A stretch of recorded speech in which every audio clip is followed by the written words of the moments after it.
স্কুলে গরমের ছুটি শেষ আর আমার বাবার বাড়িতেও থাকা শেষ। চলে আসলাম শ্বশুরবাড়িতে। কি করব, স্কুলের জন্য আর কোথাও যেতে পারি না। এই যখনই ছুটি দেয় তখনই আমাকে দৌড়াতে হয়, মানে যেতে হয়। আর ছুটি ছাড়া মন চাইলেও যেতে পারি না। কিছু করার নেই, ছেলের ভবিষ্যৎ থাকতে তো হবেই। আর ওকে রেখে যাওয়াও তো সেরকম সম্ভব না। এত বড় হয়ে গেছে, এখন পর্যন্ত আমাকে ছেড়ে এক রাতও থাকতে পারে না। আর সবসময় মা মা করতে থাকে। যাই হোক, চলে আসলাম শ্বশুরবাড়িতে। কালকে এসেছিলাম সন্ধ্যাবেলা। এখান থেকে যখন বাড়িতে যাই, যতটা আনন্দে, যেভাবে হাসতে হাসতে ভিডিও করে যাই, আসার দিন একটুও ইচ্ছা করে না কোনো কিছু ব্লগ করতে বা ভিডিও করে তো শেয়ার করতে। কারণ ওই দিনটা এতটাই মন খারাপ হয়, এতটাই খারাপ লাগে, মনে হয় আর সেই প্রথমবার যখন বাবা বাড়িতে ছেড়ে এসেছিলাম ঠিক সেই দিনটার মধ্যেই খারাপ লাগে। তো সকালবেলায় তো কাজ শুরু করতেই হবে, কারণ স্কুল খুলে গেছে। আর স্কুলে খুলে যাওয়া মানেই আমাকে সেই যতই ঘুম পাক না কেন সকালবেলা উঠতেই হবে। এদিকে রাত হয়ে যায় ঘুমোতে ঘুমোতে, আর সকালবেলা উঠতেই হবে। তো যাই হোক, সকালবেলা উঠে কাজ শুরু করে দিয়েছি। আর এদিকে তোমাদের দাদাভাই কিন্তু টিফিন বানানো স্টার্ট করে দিয়েছে, যেটা রোজকার কাজ, প্রত্যেকদিন স্কুল থাকলে যেটা আমাদের করণীয়। ওর কাজও করেছে, আমার কাজ আমি করছি।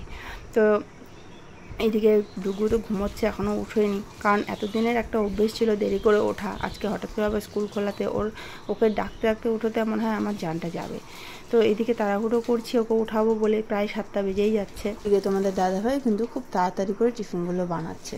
তো আজকে যেই টিফিনটা দেওয়া হবে সেটা ওই বানাবে, আমাকে আর হাত দিতে হবে না। টোটোওয়ালা কাকুকে কালকে ফোন করে করে হয়রান হয়ে গেছি। এতবার ফোন করছি, ওনার কথা আমি শুনতে পারছি কিন্তু আমার কথা উনি কিছুতেই শুনতে পারছেন না। বলে ওঠাও হয়নি যে আজকে স্কুল খুলেছে। যখন স্কুলটা বন্ধ দেয় তখন বলেছিলাম আজকের ডেটটা, যে স্কুল খুলবে আজকের ডেটে, কিন্তু একটু হলে তো মনে করিয়ে দিতে হয়, 1 মাস হয়ে গেল স্কুল বন্ধ হওয়ার। তো যাই হোক, ওনার অপেক্ষা আজকে আর করবো না। তোমাদের দাদাভাই গিয়ে দিয়ে আসবে স্কুলে। আর বৃষ্টিও পড়ছে হালকা হালকা, যার জন্য ওই যাবে।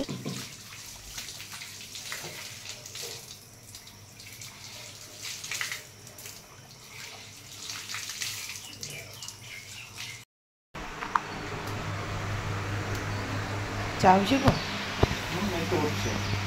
যে আমাদের চা হয়ে গেছে, দেখো সবে নামাবো, একদম ফুটে গেছে চাটা। আর তোমাদের দাদাভাই দিয়ে কী করবো, আটা মাখছে। বাড়িতে কাউকে চা না দিয়ে সবার প্রথম আমি একদম মহারানীর মতো বসে পড়েছি চা খেতে। তো এটাই হয় আমার সাথে, কারণ সকালবেলা চা না খেলে আমি থাকতে পারি না। আর বাবা উঠে একটু লেট করে, মাও লেট করে ওঠে। আর ডুগু যেহেতু স্কুলে চলে গেল, যার জন্য চাটা নিয়ে এখন বসলাম। অনেক দিন বাপের বাড়িতে ছিলাম, তাই সব কাজ মাকেই করতে হয়েছে। সেই সকাল থেকে রাত পর্যন্ত যতগুলো কাজ থাকে, প্রায় প্রতিটা কাজই মাকে করতে হয়েছে। এই অসুস্থ শরীর নিয়ে করতে লাগলো তাকে, কিন্তু কিছু করার নেই। আমি বাপের বাড়িতে সেই 6 মাস থেকে যাইনি। এবার ইচ্ছে হয়েছিল যে যাব।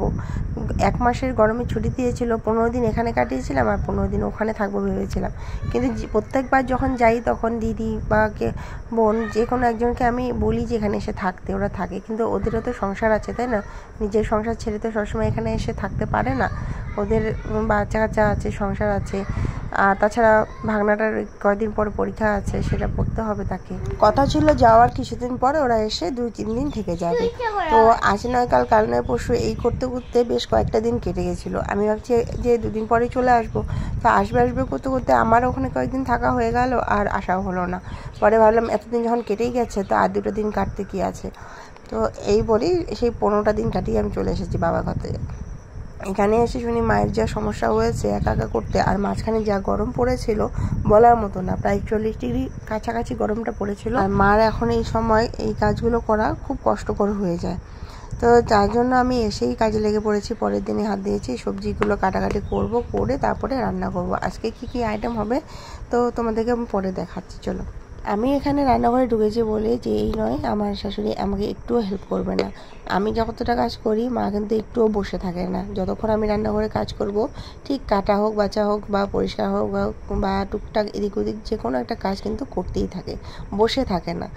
যদি বলি কাজ করতে হবে না, শুয়ে থাকো, তখন কি বলে জানো? বলে যত বসে থাকবো তত বেশি শরীর অচল হয়ে পড়বে, আর কাজ না করতে না করতে যত রোগের বাসা সেই শরীরের মধ্যে ধরবে। এর জন্য বসে থাকতে চায় না।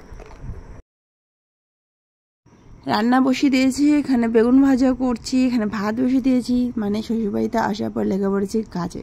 তো তার আগে একটু মাছ আনা ছিল, সেই মাছগুলো ভাজি করব। আর আজকে এরকম কোনো কিছু বাজার করলো না।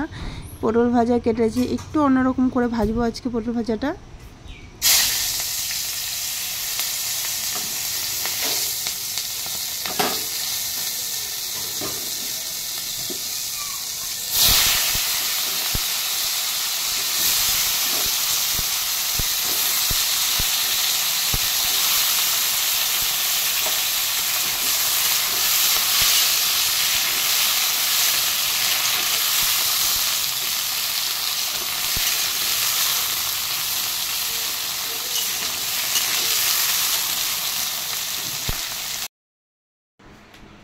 কি করবা?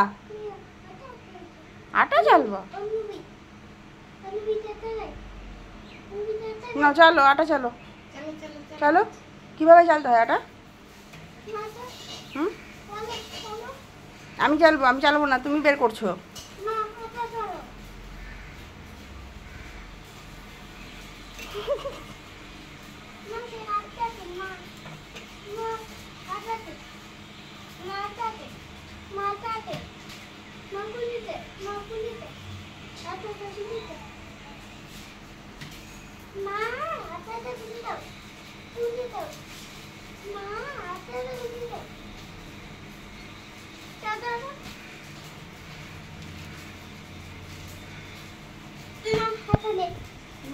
দেখো ছোট ছেলের কাণ্ড কি করছে।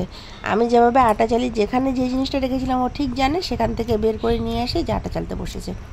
আমাকে আটা বের করে বলছে যে আটা ঢেলে দাও, দিয়েছি। আর এখন দেখো কি করছে।